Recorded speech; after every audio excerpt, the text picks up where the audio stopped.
Today I have for you how to modify the bench press for a combat athlete. So firstly, excuse my setup here. I don't have a rack to go from. I just have jerk blocks, but I'm going to show you how you do it from a rack just from here. It might look a little different, but I'll explain it as I go. But the first consideration as a combat athlete is the bar you use.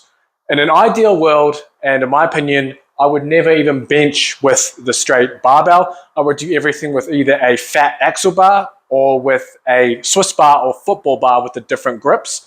And this gives you more options and generally better for your shoulders. So when you have a Swiss bar, you have different neutral grips or different angle grips. That will feel better, especially if you have funny shoulders. With the fat bar, you start to incorporate more of the hands and wrists as well. And generally, the fat bar tends to feel better on the shoulder than the thinner barbell. So if you have those options, start there. Now, the second consideration is your grip width. Now, obviously, powerlifters and bodybuilders might use a wider grip.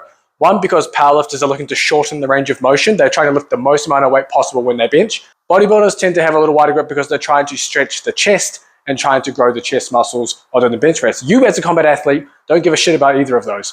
You're trying to improve force production capabilities of the upper body muscles. So ideally, you want to have a grip that would be considered a close grip bench press. I only do bench press with what is considered a close grip. Now, close grip doesn't mean you have your hands or wrists together or inside your shoulders. A close grip would be literally just straight like you're doing a close grip push-up, thumbs in line with your shoulders or slightly outside of that, and that'll give you the safest option for your shoulder. It's also where you're strongest from when you're pushing. If you think about it, if you're going to push a car, you're going to have your elbows in tight like this to push. Same thing when you're throwing a medicine ball. You're not going to push with your elbows out. That's just how you're leaking force. And the last consideration is not to treat the bench press as a pure upper body exercise. Yes, you can do the bench press with your feet up on the bench or with the lack of tightness in your setup, and you can isolate the upper body, but think of the bench press as a full body exercise. If you do it right, you should be driving through your legs every time you press. So what I'm going to do is I'm going to show you how to set up for the bench press. I learned the setup from a bench press specialist back in New Zealand when I was about over 10 years ago, and I've used it ever since and made a few modifications so it's not so powerlifting centric. The first thing when you set up is you want to have an arch in your lower back. So you're going to start, and when you come back, you want your head and eyes to be behind the barbell. Now, in this instance, I'm not going to be completely there, but when you're in the rack, your head will be behind the barbell because you're going to move your body or you move your hips down over your feet to create the tightness so your eyes are under the bar at the setup. So I'm coming back, my feet stay in place, and I'm going to use the bar to create this tightness. And I'm going to pin my shoulder blades back together so they're stuck on the bench. This is a tight position. I can push with my legs without my bum coming off the ground, and it allows me to be tight in this position so when I do press, I can push. Then I'm going to take the grip. In this instance, it's a little high, but for you, you can go thumb around or thumb over.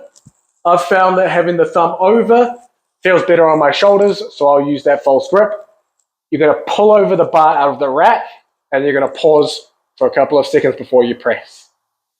As you lower the bar to your chest, your elbows will stay tight, small pulse in the chest, and then you're going to push and squeeze your bum. Push with your legs and squeeze your bum. Yep.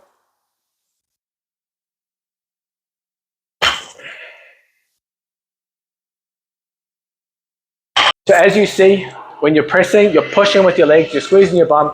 Yeah, I had some obstructions in the way when I was benching there, but when you're on the rack, you won't have that.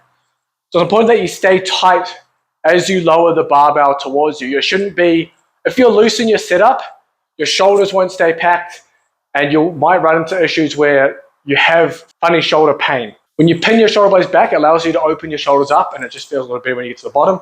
You can keep them pinned throughout, or you can kind of let them go, but if they're pinned at the bench, they're going to be pretty hard to move. Whenever you do the bench press, this is how I would look to do it. It means you can use your legs. It's a full body exercise.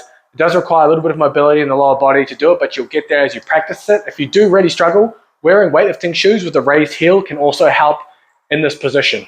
If I've missed anything that you want to cover in the bench press video, please let me know down in the comments. But like, subscribe, share the video, and stay tuned for future exercise tutorials. Also, the Sweet Science of Fighting Underground is down in the description. That gives you access to all the training programs, the private community, and the online courses all within one subscription price.